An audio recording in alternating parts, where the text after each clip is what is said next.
Okay, just a bit of an update on the racing mower. I've got a little bit of time today to get a few things done to it. As you can see, the air filter is done. This is really the only setup I could come up with where it would actually clear the hood. I did not want to put it like this. I originally wanted to run it down to the side, but I couldn't really get an elbow. I didn't want to use too many plumbing fittings. Also, the exhaust, I'm having to run forward, unfortunately. There is really no way to run it back because where my feet will be on this machine is pretty much right there. I did not want the exhaust going right at my feet. Also, the wiring and on this side over here, the oil drain, it was all in the way. I did not want to lose my oil drain the way I have it. That's a good setup. So running the exhaust forward was unfortunately the only solution to get this to work properly.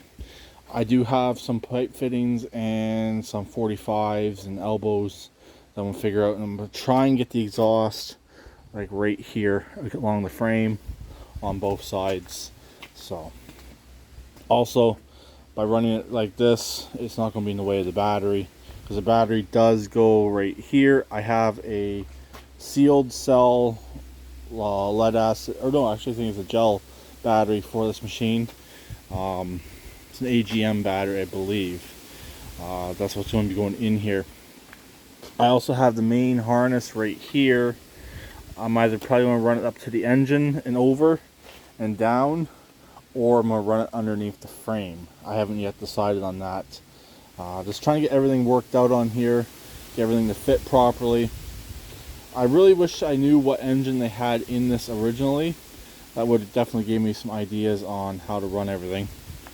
The PCV is already into the air filter up here.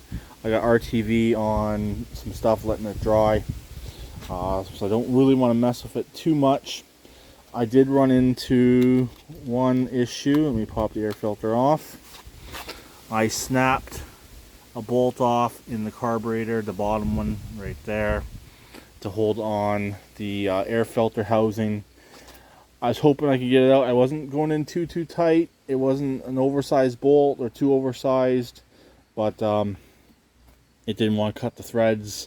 And it was even a self-tapping bolt, and it ended up snapping off. So I was originally going to do this anyways, is RTV around the actual adapter here for the air filter, which is actually a pipe cap.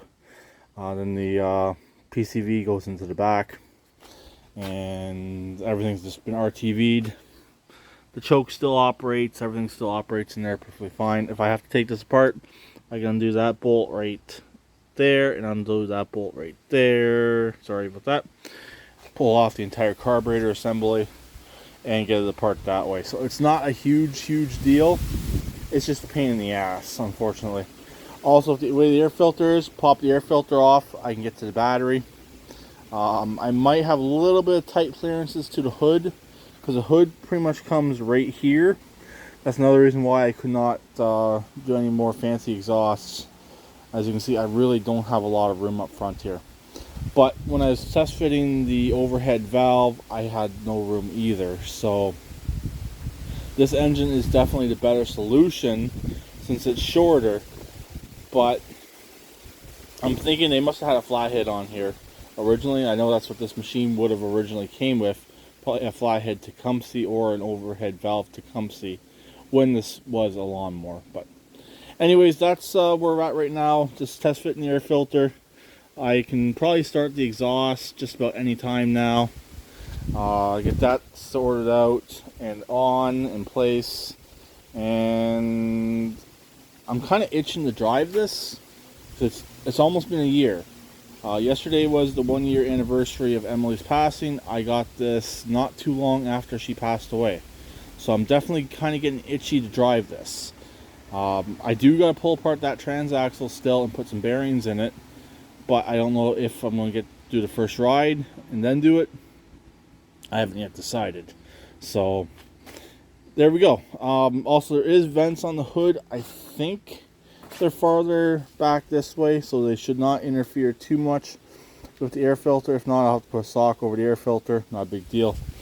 And just remember to take it off when I run the machine. But that's the setup for as of right now. The fuel pump and all that's all mounted back in there. It is the vacuum fuel pump. When I did have this running in place on here, it was pulling perfectly fine. The tank has unfortunately sprung a leak. I think I got it fixed. I'm just pressure testing it at the moment. Just hopefully see if we're all good there. What next really got to do on this is get back down on the ground, clear off all the crap. Everything I don't need and that does not belong with this machine needs to go away. So clean up everything and basically get this machine ready to get wired and ready for this machine ready to be ran. Or I'm just going to hot wire the backfire French solenoid. Yes, this machine has one. And put power to it and start that way and go out and take it for a test ride. I'm considering doing that. Because like I said, I'm getting itchy to try and drive this thing. Then I gotta get the proper belts. It only has the crappy belts on it still. Once I do a few test runs, I'm gonna get Kevlar belts and get all that straightened away. I gotta grease the jack shaft. I gotta grease the front wheel bearings. The spindles have been done. Steering's been done. Just a few more things need to be greased on it. And it's pretty much ready to go. The brakes should give some more fluid, but I do have brakes at the moment. So we're all set on that aspect. Gotta put the belt back on. I gotta put the tensioners back on. This actually has dual tensioners, one that comes in from each side, similar to the way older Boland's works. But again, this is a heavily modified, so that's why they're running that type of setup. So belt on, guides on, gas tank back in as long as it's not leaking, and this thing's probably ready to run. So I'm hoping the next couple days, maybe a week. I got one thing I got to get done still. That's a little bit more important than this, but this is kind of getting important and kind of getting itchy, like I said on this. Oh, also the steering needs this washer drilled out and put on here, and that bolt tightened up for steering. I'd like to find a cap for that or a whole different wheel. I got rid of the transport truck steering wheel. I'm not running that. It was too gawky. I do have a fancy gauge for right here. I still gotta figure out how I'm gonna put it in. I don't have a bit big enough. I'm gonna see if my neighbor does, or if my neighbor can plasma cut that out for it. More on that. I did kind of do a short for what that is, so check out my other videos. You'll see what that is. I'm hoping it will work. If it doesn't, it's not a big deal, but it'd be pretty cool if it does. So there we go. Quick update on the racing mower. I know it's a mess. Everything's everywhere. It does need to be painted. It's going to go black, and it's going to stay orange on the hood and the rear fender. It's going to go kind of generally, but it's going to stay fairly similar to what it already is. Also, I'd like to get something on the oil pressure, probably a gauge, manual gauge on that, just to keep an eye on that system as well. But there we go. Quick update, progress report. I am slowly making progress on this. I am doing more stuff behind the scenes. It's just I have other stuff happening that takes priority, and this machine here unfortunately does not take full priority on everything. So, but like I said, I'm hoping to have it done and be able to ride it in the next couple of weeks. Would be nice. So there we go. I'll talk to them later.